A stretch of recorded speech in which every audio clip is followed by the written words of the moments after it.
अल्लाउद्दीन शेख त्यांनी BCom केलं आणि कम्युनिटी ऑर्गनायझेशनमध्ये त्यांनी MSW केलं. सध्या ते doctor P.V. Mandlik trust Mumbai येथे सचिव आहेत आणि ग्राम स्वराज्य समिती महाराष्ट्र येथे देखील ते सचिव म्हणून काम करतात. ते विश्वस्त आहेत हिंद स्वराज्य ट्रस्ट राळेगण सिद्धी आणि भ्रष्टाचार विरोधी जन आंदोलन समिती राळेगण सिद्धी येथे, आणि सोबतच ते विश्वस्त म्हणून काम पाहत आहेत मिशन माणुसकीमध्ये सुद्धा. पंचायत राज व्यवस्थेत गेली 25 वर्ष अभ्यासक व प्रशिक्षक म्हणून ते काम करत आहेत आणि बचत गटाच्या माध्यमातून महिलांचं संघटन करण्याचं मोलाचं काम ते करत आहेत. आदिवासी महिला, मुलं, दलित व वंचित घटकांसाठी त्यांचं खूप मोठं काम आहे. पंचायत राज, रेशन, संविधान, महिला अत्याचार या विषयावर देखील ते काम करतात. आदिवासींच्या जमीन प्रश्नांवर त्यांचं विशेष काम आहे.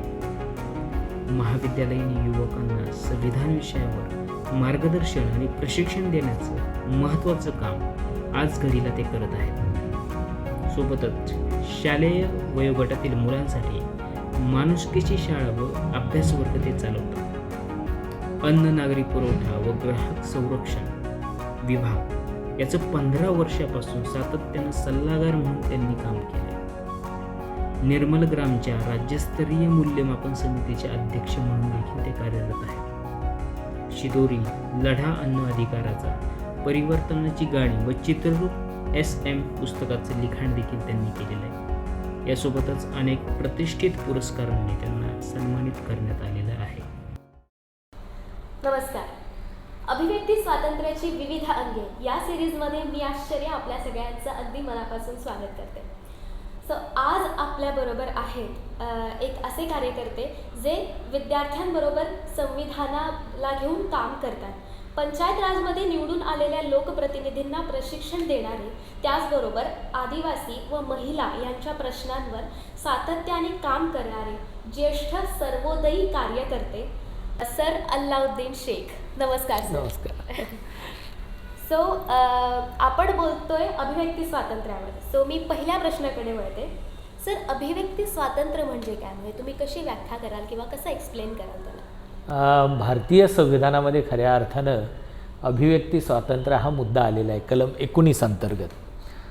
यामधला महत्त्वाचा भाग जो आपण लक्षात घेतला पाहिजे की प्रत्येक व्यक्तीला अभिव्यक्त होण्याचं स्वातंत्र्य आहे. अभिव्यक्त म्हणजे स्वतःला एक्सप्रेस करता आलं पाहिजे किंवा करण्याचा अधिकार आहे. यामध्ये आपल्याला असं लक्षात येईल की माझं मत मी अगदी परखडपणे मांडू शकतो. हे आपल्याला सहजपणे साध्या सोप्या भाषेमध्ये त्याला अभिव्यक्ताचं स्वातंत्र्य किंवा अभिव्यक्ती स्वातंत्र्य असं म्हणता येईल. म्हणजे स्वतःला मला आपल्या विचारांची मांडणी करता येणं हा त्यातला मूळ भाग मला महत्त्वाचा वाटतो.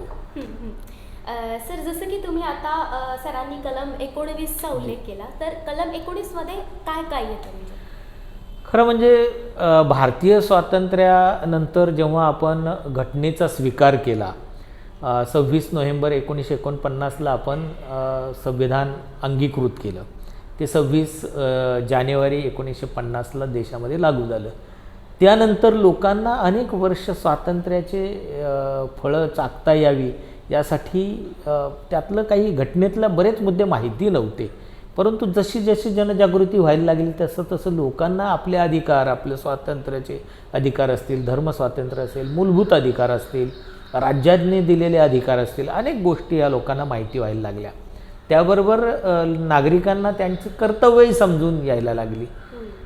त्यामध्ये लोकांना हे खूप मला असं वाटतं की खूप दिवसानंतर हे लक्षात आलं आहे की कलम 19मध्ये आपल्याला अभिव्यक्तीचं स्वातंत्र्य आहे. म्हणजे आपल्याला स्वतःला भाषण स्वातंत्र्य आहे, बोलण्याचं स्वातंत्र्य आहे, लिखाणाचं स्वातंत्र्य आहे. त्याच्या व्यतिरिक्त इतरही स्वातंत्र्य आपल्याला आहेत. म्हणजे जर तसं म्हटलं तर मला स्वतःला शिक्षण निवडण्याचं स्वातंत्र्य, मी कोणतं शिक्षण निवडावं, मी काय काम करावं याचं मला स्वातंत्र्य आहे. संघटन करण्याचं स्वातंत्र्य कलम 19मध्ये आपल्याला दिसून येतं.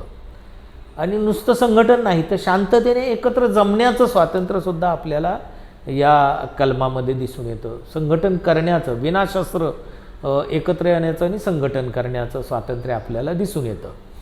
तर हे कलम 19मधले आपल्याला काही महत्त्वाचे मुद्दे त्याच्यामध्ये लक्षात येतील आणि हे अत्यंत महत्त्वाचे आहेत, हे आपण लक्षात घेतलं पाहिजे. सर, जसं की आपण जबाबदाऱ्यांचा आता उल्लेख केला, तर अभिव्यक्ती स्वातंत्र्य म्हणजे एक आपल्याला दिलेला अधिकार आहे. हो. मग जेव्हा आपल्याकडे एखादा अधिकार येतो तेव्हा त्याबरोबर येतात त्या जबाबदाऱ्या. तर मग अशा कोणत्या जबाबदाऱ्या घेतल्या पाहिजे अभिव्यक्त होताना, किंवा कोणत्या मर्यादा कायद्याच्या पाळल्या पाहिजेत? खरं म्हणजे स्वातंत्र्य या शब्दाचा अर्थ मुळात आपण नीट समजून घेतला पाहिजे. अनेक लोकांना त्याचा अर्थ समजत नाही असं मला नेहमी वाटतं. कारण आपल्याला स्वातंत्र्य मिळालं आहे, पण ते स्वातंत्र्य कसं मिळालं आहे हे नीट समजून घेतलं की मग पुढची गोष्ट सोपी जाते. आपल्याला स्वातंत्र्य मिळालं याचा अर्थ मी वाटेल तसा वागेल असा त्याचा अर्थ होत नाही. स्वातंत्र्याचा खरा अर्थ असा होतो की आपल्याला या देशाने एक चौकट आखून दिलेली आहे, संविधानाने एक चौकट दिलेली आहे, किंवा कायद्यानं आपल्याला कसं वागावं याची चौकट दिलेली आहे. उदाहरणार्थ आपल्याला असं म्हणता येईल की माझ्याकडे लायसन नसेल तरी मी गाडी चालवेल, मला स्वातंत्र्य आहे असं म्हणता येत नाही. तिथे नियम ठरलेला आहे की तुमचं 18 वर्ष पूर्ण झाल्यानंतर तुम्हाला लायसन मिळेल. ते लायसन तुम्हाला आधी कच्चं मिळेल, मग ते तुम्हाला ट्रायल द्यायला लागेल, मग तुम्हाला त्यातनं ते पास करायला लागेल, मग तुम्हाला ते मिळेल. म्हणजे कायद्याच्या चौकटीत तुम्हाला स्वातंत्र्य, मग तुम्ही गाडी चालवू शकता. स्वातंत्र्याचा हा अर्थ लोक घेत नाही, स्वातंत्र्याचा स्वैराचार अर्थ असं लोक घेतात आणि त्यामुळे अनेक प्रश्न निर्माण होतात. म्हणून अभिव्यक्तीच्या स्वातंत्र्यामध्ये आपण हाही मुद्दा लक्षात घेतला पाहिजे की आपल्याला बोलण्याचं स्वातंत्र्य आहे, पण बोलताना आपल्याला कोणाचा अपमान करण्याचं स्वातंत्र्य दिलेलं नाही. म्हणजे आम्ही सहजपणे ग्रामपंचायतीमध्ये आम्ही लोकांना असं सांगतो, ग्रामसभेत तुम्हाला प्रश्न विचारण्याचा अधिकार आहे, सरपंचांना प्रश्न विचारू शकता तुम्ही, ग्रामसेवकांना प्रश्न विचारू शकता. तसा प्रश्न आपण या देशाच्या पंतप्रधानांना विचारू शकतो, तसा प्रश्न आपण राष्ट्रपतींना विचारू शकतो, ज्या निवडून दिलेल्या आमदार असतील खासदार असतील त्यांनाही आपण प्रश्न विचारू शकतो. म्हणजे आम्ही लोकांना ज्यावेळेस शिकवतो पंचायत राज व्यवस्थेमध्ये त्यावेळेस ते सरपंचांना तुम्हाला प्रश्न विचारण्याचा अधिकार आहे, तुम्हाला सचिवांना म्हणजे ग्रामसेवकांना प्रश्न विचारण्याचा अधिकार आहे. पण त्यावेळेस आम्ही असं सांगतो की तुम्ही सूचना करू शकता, बोलू शकता, बोलण्याचा अधिकार आहे तुम्हाला ग्रामसभेमध्ये, पण कुणाची बदनामी करता येणार नाही, कुणाला वाईट पद्धतीने बोलता येणार नाही, शिव्या देता येणार नाही, अशा पद्धतीने तुम्हाला काही मांडण्याचा अधिकार नाही आहे. मुळात ह्याचं भान लोकांना आज दिसत नाही. म्हणजे आपण ज्यावेळेस आज टी व्हीवरती अनेक लोकप्रतिनिधींची वाक्य ऐकतो किंवा एकमेकांबद्दलच्या प्रतिक्रिया असतात, एकमेकांबद्दल ज्या पद्धतीने बोलतात ते अत्यंत गंभीर आहे. लोकप्रतिनिधींना याचं भान असलं पाहिजे, लोकांनाही भान असलं पाहिजे, नागरिकांना. आणि ज्यावेळेस आपण त्याच्या नीट त्याचं पालन करत नाही किंवा आपण त्या जबाबदारीचं भान ठेवत नाही त्यावेळेस लोकांमधलं अंतर वाढत जातं आहे. लक्षात घ्या, लोकांची मनं दुभगतात. म्हणजे आपण जी भाषा वापरतो त्या भाषेमुळे अनेक ठिकाणी दोन समाजात तेढ निर्माण होऊ शकते का हे आपण बघितलं पाहिजे. महिला आणि पुरुषांमध्ये त्याच्यामधून तेढ निर्माण होऊ शकेल का हे आपण बघितलं पाहिजे. मला असं वाटतं की ह्याचं भान सगळ्यांनीच राखलं पाहिजे. अभिव्यक्ती स्वातंत्र्य तुम्हाला आहे, स्वातंत्र्य सगळ्यांनाच मिळालं आहे, पण स्वातंत्र्याचा अर्थ स्वैराचार नाही हे आपण पहिल्यांदा गंभीरपणे लक्षात ठेवलं पाहिजे. म्हणजे स्वातंत्र्य मिळालं आहे पण कंसात तो शब्द जो आहे तो आपण विसरून गेलो. तो असं आहे की लिमिटेड आहे. लिमिटेड याचा अर्थ असा की तुम्हाला एका मर्यादेमध्ये स्वातंत्र्य आहे, म्हणजे कायद्याच्या चौकटीत तुम्ही वागलं पाहिजे. या देशाची एक संहिता आहे. या देशाची संहिता काय आहे तर या देशातली सहिष्णुता, वेगवेगळ्या जाती धर्मांना सोबत घेऊन चालणं, हे सगळं या देशातल्या याच्यातला महत्त्वाचा भाग आहे. आणि त्याच्या पलीकडचं स्वातंत्र्य तुम्हाला नाही, हे सगळं स्वीकारून तुम्ही ते स्वातंत्र्य उपभोगलं पाहिजे असा त्याचा अर्थ आहे. म्हणून मग आपल्याला अभिव्यक्ती स्वातंत्र्य असलं तरीसुद्धा आपल्याला लोकांवरती वाईट पद्धतीने गंभीर आरोप करता कामा नये किंवा दोन जातीमध्ये तेढ निर्माण करता कामा नये, अशा काही गोष्टीचं पालन करायला लागेल, हे आपण लक्षात घेतलं पाहिजे. आणि हा अत्यंत महत्त्वाचा भाग आहे, मला स्वतःला असं नेहमी वाटतं. अगदीच अगदीच. तर स्वातंत्र्य म्हणजे स्वैराचार नाही हे वाक्य अत्यंत महत्त्वाचं आहे असं मला वाटतं. मला पुढचा प्रश्न असं तुम्हाला करायचा आहे की देशात आजपर्यंत अशा कोणकोणत्या परिस्थिती आल्या ज्यामध्ये अभिव्यक्ती स्वातंत्र्यावर निर्बंध सत्तेकडून किंवा सरकारकडून घालण्यात आले? असे अनेक वेळा खरं क्लॅशेस निर्माण झालेले आपल्याला दिसून येतात. म्हणजे आपण जर असं बघितलं तर ज्यावेळेस सत्ता अनिर्बंध पद्धतीनं वापर केला जातो राजकारण्यांकडून, त्यावेळेस अभिव्यक्ती स्वातंत्र्यावरती गदा आलेली आपल्याला दिसते. त्याची उत्तम उदाहरणं आपल्याला देता येतील. ती म्हणजे आणीबाणीच्या काळामध्ये इंदिरा गांधी ज्यावेळेस सत्तेवर होत्या त्यावेळेस त्यांनी जी आणीबाणी लादली, अर्थात त्याला विनोबा भावेंनी त्यावेळेस अनुशासन पर्व असं म्हटलं. आपण त्याला काही नावं दिली, चांगली काही नावं दिली, तरी शेवटी लोकांच्या अधिकारांवर जिथे अंकुश येतो ती बाब गंभीर वाटते, मला योग्य वाटत नाही. मला नेहमी असं वाटतं की लोकांच्या हक्कांवरची म्हणजे पायमल्ली जिथे केली जाते ते अयोग्य आहे. आणि असं त्या काळामध्ये घडलं. त्यानंतर आत्ताही ती परिस्थिती आपल्याला दिसून येते. म्हणजे उदाहरणार्थ आपल्याला जर म्हणायचं तर शेतकरी त्यांचा आवाज उठवण्यासाठी चलो दिल्ली म्हणून त्यांनी घोषणा दिली, नारा दिला. लोक यायला लागले. त्यांच्या ज्या पद्धतीनं गाड्या ट्रॅक्टर अडवणं, लोकांना जाऊ न देणं, आंदोलन, लोकांना आंदोलन करण्याचा अधिकार आहे, तोही अभिव्यक्ती स्वातंत्र्याचा एक भाग आहे, हे आपण लक्षात घेतलं पाहिजे. ज्या पद्धतीने त्यांना थांबवलं जातं आहे किंवा त्यांच्यावरती ज्या पद्धतीनं युद्धजन्य परिस्थिती निर्माण होते आणि त्यावेळेस जसं लोकांना हकललं जातं त्या पद्धतीने हकललं जातं आहे, हे काही या देशातलं भयंकर वातावरण आहे आणि हे बदललं पाहिजे असं मला नेहमी वाटतं.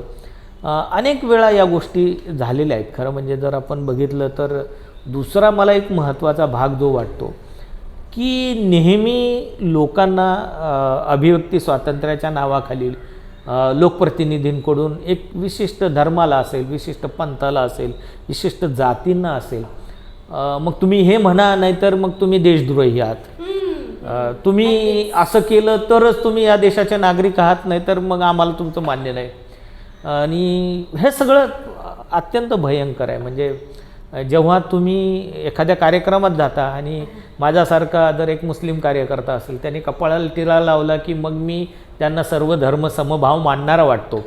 पण माझ्याचबरोबर तर एखादा मित्र गोल टोपी घालायला नकार देतो, त्यावेळेस ते लोकांना त्याच्याबद्दल काही प्रतिक्रिया नसते किंवा ते बोलत नाहीत. तर या सगळ्या गोष्टींबद्दल लोकांमध्ये सजगता निर्माण झाली पाहिजे. मला नेहमी असं वाटतं धर्म मानावा न मानावा हा ज्याचा त्याचा प्रश्न आहे. त्यामुळे आपण या गोष्टीत सध्या त्याच्यामध्ये सुद्धा मग तुम्ही इथे राहा, नाही तर हा देश सोडून जा असं म्हणणं हे सध्या खूप चालू झालेलं आहे. आणि ही भयंकर स्थिती आणीबाणीसारखीच आहे, ही काही वेगळी नाही. मला असं वाटतं की हे कुठेतरी थांबलं पाहिजे आणि मला नास्तिक राहायचं की मला आस्तिक व्हायचं हे ठरवण्याचा मला संविधानाने अधिकार दिलेला आहे, हे प्रत्येकानं समजून घेतलं पाहिजे असं मला मनापासून वाटतं. अगदीच. तुम्ही देशद्रोह या शब्दाचा आता उल्लेख केला. हल्ली खूपच ऐकण्यात येतोय तो शब्द देशद्रोह, म्हणजे सत्तेच्या विरोधात बोलणारा हा देशद्रोही, अशी सध्या देशद्रोहाची एकंदर व्याख्या होत चालली आहे. तर देशद्रोहाची नक्की व्याख्या काय? खरं म्हणजे आता हिटलरच्या काळामध्ये त्यावेळेस हिटलरच्या विरोधात बोललं की त्याला संपवलं जायचं. वेगवेगळ्या पद्धतीने आजही ते घडतं. आज CBIचा वापर होतो, EDचा वापर होतो. जे लोक सत्तेच्या विरोधात बोलतात मग त्यांच्या जाती बघितल्या जातात, त्यांचा धर्म बघितला जातो, त्यावरनं त्या लोकांची टिप्पणी केली जाते, त्यांची हॅरेसमेंट तिथून सुरू होते. हा एक फॅसिझमचा जो प्रकार आहे तो आत्ता सध्या वाढतो आहे आणि हा देशात सगळीकडे वाढतो आहे. म्हणजे आपण जर बघितलं तर तो इतक्या वाईट पद्धतीने वाढला आहे की लोकांच्या मनामध्ये वेगळ्या पद्धतीने राग निर्माण केला जातो. म्हणजे आपल्याला परवाचं एक उत्तम उदाहरण त्याचं म्हणता येईल की ट्रेनमध्ये जाणारे त्या दिवशीचे काही विशिष्ट समूहाच्या लोकांना टार्गेट करून गोळ्या घालण्यात आल्या एका सुरक्षा रक्षकाकडून. ही गंभीर गोष्ट आहे आणि त्याला विचारलं तर तो वेगळ्या पद्धतीने काहीतरी मांडतो आहे. तर मला असं वाटतं की हे असं टार्गेट करणं, ह्या पद्धतीनं लोकांना संपवण्याचा प्रकार करणं हे अत्यंत भयंकर आता सध्या चालू आहे. खरं म्हणजे देशद्रोह कशाला म्हणता येईल की देशामध्ये दोन जातीमध्ये तेढ निर्माण करणारा व्यक्ती हा देशद्रोही आपल्याला म्हणता येईल. त्याला आपण ओळखलं पाहिजे, ती भाषा ओळखली पाहिजे, ते समजून घेतलं पाहिजे. देशातली आपली महत्त्वाची माहिती दुसऱ्या देशाला देणं हा देशद्रोहाचा प्रकार होऊ शकतो. किंवा एखाद्या समूहावर अन्याय होतो म्हणून एखादा व्यक्ती बोलत असेल तर तो देशद्रोह ठरत नाही. खरं म्हणजे तो धोरणाच्या विरोधातला आवाज असतो.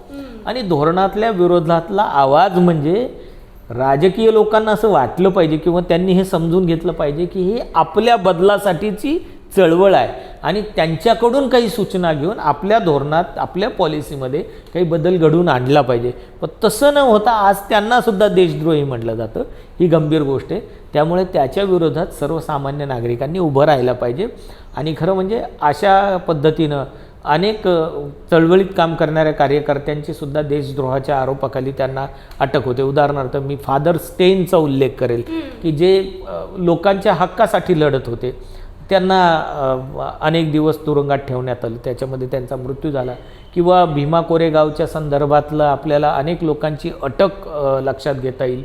खरं म्हणजे ज्यांनी ते पेटवलं, ज्या लोकांनी तिथे गेले, त्याचा आम्ही काही वर्षापूर्वी एक सत्यशोधन अहवाल तयार करून तो शासनाला सादरही केलं होतं की त्याच्यामध्ये कोणाची भूमिका काय आहे हे वस्तुस्थिती समजून घेतली पाहिजे. पण मला असं वाटतं की हे शासन न समजून घेता मग ह्याच्यामध्ये विशिष्ट लोकांना टार्गेट करणं, म्हणजे उदाहरणार्थ पुरोगामी विचार ज्या कार्यकर्त्यांचे आहेत त्यांना टार्गेट केलं जात आहे. मग त्यांना सर्वसामान्य समाजातले लोक पुरोगामी म्हणत नाही, पुरोगामी असा शब्द वापरायचा. त्याच्यानंतर हीच तुमची धर्मनिरपेक्षता का, असे वेगवेगळ्या वाईट पद्धतीनं मांडणी करायची. किंवा काही लोकप्रतिनिधी हिंदुत्व ज्या पद्धतीने मांडतायत त्यातनं दुसऱ्या धर्मात तेढ निर्माण होते हे त्यांच्या लक्षात येत नाही. म्हणजे अशा सगळ्या गोष्टींना कुठेतरी संविधानामध्ये पायबंद आहे, तो घातला गेला पाहिजे हे खरं आहे. परंतु लोक ऐकत नाही आहे. ज्या पद्धतीनं मांडणी होते ती खूप गंभीर आहे आणि शासन त्या बाबतीत सजग नाही असं मला स्वतःला वाटतं. शासनाने याच्यावरती रोल केला पाहिजे, भूमिका घेतली पाहिजे, ती होत नाही. त्याचं उत्तम उदाहरण असं सांगता येईल. परवा काही दिवसापूर्वी राणेंचे सुपुत्र असं बोलले की मी जे बोलतोय हे सगळं पोलीस रेकॉर्ड करतायत, ते माझ्यावर काही करू शकत नाही आणि हे फक्त व्हिडिओ त्यांच्या बायकांना दाखवतील. ह्या पद्धतीनं प्रशासनाला आव्हान करणं हे गंभीर आहे. ह्याला देशद्रोह म्हटलं पाहिजे. म्हणजे अशा पद्धतीनं कोणी लोकप्रतिनिधी, हे बेजबाबदार लोकप्रतिनिधींचं वक्तव्य आहे. जबाबदार लोकप्रतिनिधींनी जबाबदारीनं बोललं पाहिजे, अभ्यासपूर्ण मांडणी केली पाहिजे. म्हणजे खूप अभ्यासपूर्ण मांडणी करणारे लोकप्रतिनिधी होऊन गेले. आपल्याला त्याच्यामध्ये मधु दंडवतेंचा उल्लेख करता येईल, त्याच्यामध्ये बॅरिस्टर नाथपैंचा उल्लेख करता येईल, त्याच्यामध्ये पालघरचे नवनीत भाई शहा यांचा उल्लेख करता येईल. अशा अनेक आमदार खासदार होऊन गेलेत, काँग्रेसमध्येही अनेक होऊन गेलेत, सेनेमध्ये सुद्धा चांगले होऊन गेलेले आहेत. तर त्यांचा आपल्याला उल्लेख करता येईल की या लोकांनी कशा पद्धतीने मांडणी केली हे आपल्याला नीट समजून घेतलं पाहिजे. मला असं वाटतं की हे जोपर्यंत आपण समजून घेत नाही तोपर्यंत अभिव्यक्ती स्वातंत्र्याचा गैरवापर होतोय असंच आपल्याला म्हणता येईल. आणि ह्याचं भान जबाबदार त्या पदावरती निवडून दिलेल्या लोकांना असलंच पाहिजे असं माझं स्पष्ट मत आहे. बरोबर बरोबर. अभिव्यक्ती स्वातंत्र्याचं मूळ काय? खरं म्हणजे या देशामध्ये हे पूर्वीपासून आहे, ते आजपासून नाही. आपल्याला जर इतिहासात आपण गेलं अगदी अशोकाच्या राज्यापासून आपल्याला ते अभिव्यक्तीचं स्वातंत्र्य आपल्याला दिसून येतं. त्यांचे शिलालेख आपल्याला आढळून येतात. त्याच्यामध्ये त्यांनी स्पष्टपणे म्हटलेलं आहे की या देशातल्या प्रत्येक नागरिकाला त्याचं जी काही भावना आहे, त्याचं जे काही मत आहे, त्याचं जे काही विचार आहे, त्याचं चिंतन आहे ते प्रकट करण्याचा अधिकार आहे. तेव्हापासूनचा आपल्याला तो मिळालेला आहे. आणि माणसाला नैसर्गिकपणे अभिव्यक्तीचं स्वातंत्र्य मुळात आहे, जन्मजात प्रत्येकाला आहे, लहान मुलाला आहे, तुम्हाला आहे, मला आहे, सगळ्यांना आहे. आणि नैसर्गिक न्यायानुसार कोर्टसुद्धा आता मान्य करतं की अभिव्यक्ती स्वातंत्र्य प्रत्येकाला आहे. पण अभिव्यक्ती स्वातंत्र्याचा अर्थ स्वैराचार किंवा मी वाटेल त्या पद्धतीने बोलेल असं त्याचा अर्थ होत नाही.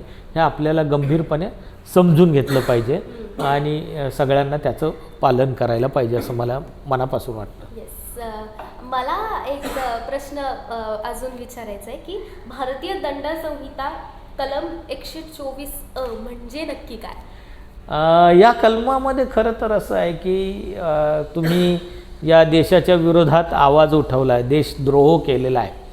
खरं म्हणजे हाच मुद्दा समजून घेतला पाहिजे की सर्वसामान्य लोकांना, कार्यकर्त्यांना अडकवण्यासाठी या कलमाचा वापर केला जातो. अनेक लोकांचं असं मत आहे आज की हे कलम पूर्णपणे रद्द करण्याची गरज आहे. आणि खरं आहे की हा कलम कुठे लागू शकतो? खरं ते खूप रेअर ऑफ रेअर केसेसमध्ये लागू शकतो की समजा एखाद्या व्यक्तीनं रेल्वेमध्ये बॉम्बस्फोट केलेत किंवा सार्वजनिक ठिकाणी काही कृत्य वाईट घटना केलेल्या आहेत, म्हणजे जसं ते पाकिस्तानातून काही लोक आलेत आपल्या आणि कसाब वगैरे ज्यांनी हल्ला केला देशावरती, हे खरं त्यावेळेस ते कलम लागू असलं पाहिजे. देशातल्या सुधारणांवरती बोलणाऱ्या लोकांवरती जर कलम लावलं जात असेल तर ते अत्यंत गंभीर आहे.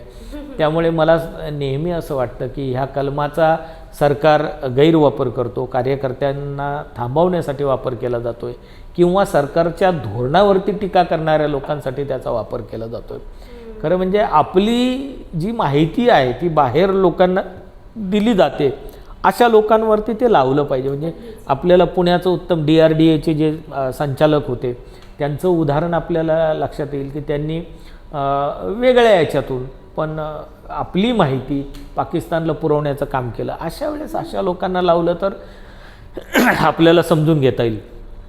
परंतु देशातल्या सर्वसामान्य नागरिक जो देशाच्या हिताचा विचार करतो त्याला अशा पद्धतीने कलम लावणं योग्य वाटत नाही असं मला नेहमी वाटतं.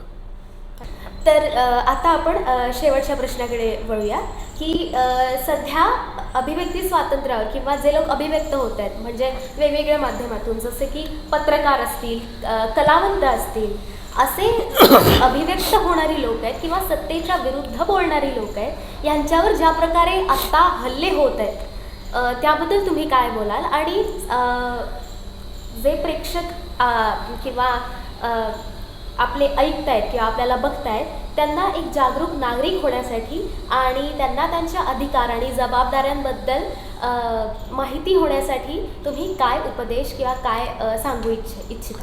मला ह्या बाबतीत नेहमी असं म्हणावंसं वाटतं की सिनेमा असतील किंवा माध्यमं असतील हे खूप वेगवेगळ्या गोष्टीवरती हल्ला चढवत असतात. म्हणजे मला नेहमी दादा कोंडकेंच्या काही चित्रपटांची आठवण येते. त्याच्यामध्ये दादा कोंडके आय असा शब्द वापरायचे. आय म्हणजे आईला शब्द आय म्हणजे त्यांना अप्रत्यक्षपणे काँग्रेस आयवरती म्हणजे इंदिरा गांधींवरती ते टीका करायचे. खरं त्या काळात ते स्पोर्ट्सली घ्यायचं नाही आणि लोकांना माहिती असायचं की ही टीका सत्तेवर आहे आणि त्यावेळेस कुठे असा दादा कोंडकेंवरती हल्ला झाला नाही. परंतु आता मात्र आपण जर बघितलं की निर्भय बनो म्हणून असीम सरोदे फिरतायत किंवा निखिल वागळे फिरतायत, विश्वंभर चौधरी फिरतायत, तर या लोकांवरती हल्ला चढवला जातो. रवीश कुमार असेल किंवा अजून इतर अनेक कार्यकर्ते आहेत की जे निर्भय बनो म्हणून फिरतायत आणि लोकांना सांगतायत की तुम्हाला या पद्धतीने फसवलं जात आहे. ही धोरणं अशी जी आहेत ती चुकीची धोरणं आहेत, जी देशाला घातक आहेत, देशाला अगदी चुकीच्या दिशेला नेलं जातं आहे. तर अशा वेळेस ज्या पद्धतीने हल्ला होतो म्हणजे पुण्यातला आत्ता जो हल्ला आपण जर बघितला त्या ज्या पद्धतीने एकतर पोलिसांनी 3-3, 4-4 तास त्या सगळ्या कार्यकर्त्यांना त्यांच्याच घरामध्ये डांबून ठेवलं, एक प्रकारे त्यांना नजर कैदेत ठेवलं. त्यानंतर मग निखिल वागळेने जो आग्रह धरला की नाही एक तर आम्हाला अटक करा किंवा आम्हाला सभेच्या ठिकाणी जाऊ द्या आणि मग ते निघाले. त्यावेळेस ज्या पद्धतीने झुंडीने जो हल्ला झाला आहे ही झुंडशाही जी आहे ही अत्यंत घातक आहे आणि या झुंडीमध्ये राजकीय लोकांचा मोठा सहभाग आपल्याला त्यावेळेस दिसून येतो. विशिष्ट पक्षाचे लोक त्याच्यामध्ये तिथे दिसतात. तर मला वाटतं की हे थांबलं पाहिजे. लोकांना बोलण्याचा अधिकार आहे, मीडियामध्ये मांडण्याचा अधिकार आहे, वर्तमानपत्रात हे बोलण्याचा अधिकार आहे. पण आत्ता त्यांच्यावरती बंधनं लादली जात आहेत. त्याचं उत्तम उदाहरण हे लोकशाही चॅनल आपल्याला माहिती आहे की लोकशाही चॅनलनंसुद्धा काही बातम्या दाखवल्या तर त्यांच्यावरती काही दिवस रिस्ट्रिक्शन लादण्यात आलं, त्यांना बंद करण्यात आलं. आता ते पुन्हा सुरू झाले.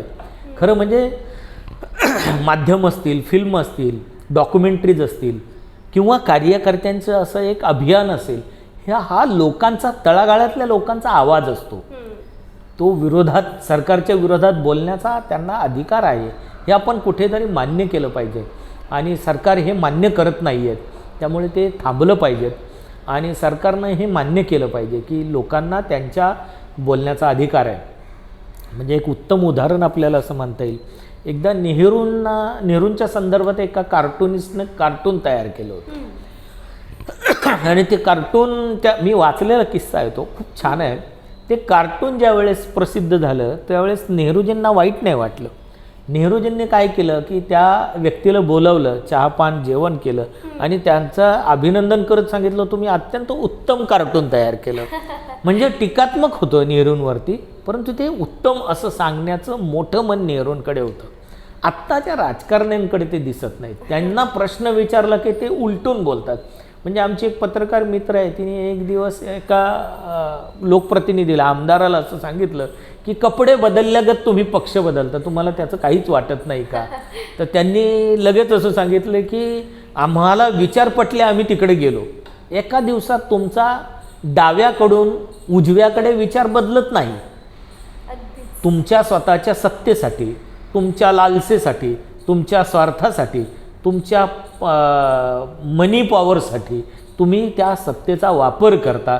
तुम्ही एकदम डाव्याकडून उजवीकडे जाता, त्यावेळेस त्याचा अर्थ असा होतो. किंवा तुम्ही धर्मनिरपेक्षतेकडून धर्मांधांकडे वळता, त्यावेळेस तुम्ही लोकांसाठी ती सत्ता बदललेली नसते, तर ती तुमच्या स्वार्थासाठी बदललेली असते, असा मला त्यांना स्पष्टपणे सांगावं असं वाटतं. त्यामुळे ह्या गोष्टी ज्या घडत आहेत ह्या भयंकर आहेत. ह्या कुठेतरी थांबल्या पाहिजे. याचं भान लोकप्रतिनिधींनी, प्रशासनांनी आणि नागरिकांनी हे बाळगलंच पाहिजे असं मला स्वतःला वाटतं. जोपर्यंत लोकांना याचं भान येणार नाही तोपर्यंत लोकांमधली दरी वाढत जाईल आणि त्या दरीमुळे हा देशाचा विकास थांबेल. त्यातनं अनेक अनंत अडचणी निर्माण होतील. म्हणून लोकांना आता याच्या पुढे येऊन निर्भयपणे बोलायला लागेल. अभिव्यक्ती स्वातंत्र्य आमचं आहे, आम्ही ते प्रकट करणार असं मांडायला लागेल. मला स्वतःला असं मनापासून वाटतं. येस. तर प्रेक्षक हो, जसं की सरांनी आपल्याला सांगितलं, आपल्याला आपल्या अधिकारांबद्दल आणि आपल्या जबाबदाऱ्यांबद्दल जागरूक होणं अत्यंत गरजेचं आहे. आपण सर अल्लाउद्दीन शेख यांचे आभार मानूया की ते आपल्या सिरीजमध्ये आलेत आणि त्यांनी आपला अमूल्य वेळ आपल्याला दिला. आपण परत भेटू पुढच्या एपिसोडमध्ये. तोपर्यंत नमस्कार. धन्यवाद.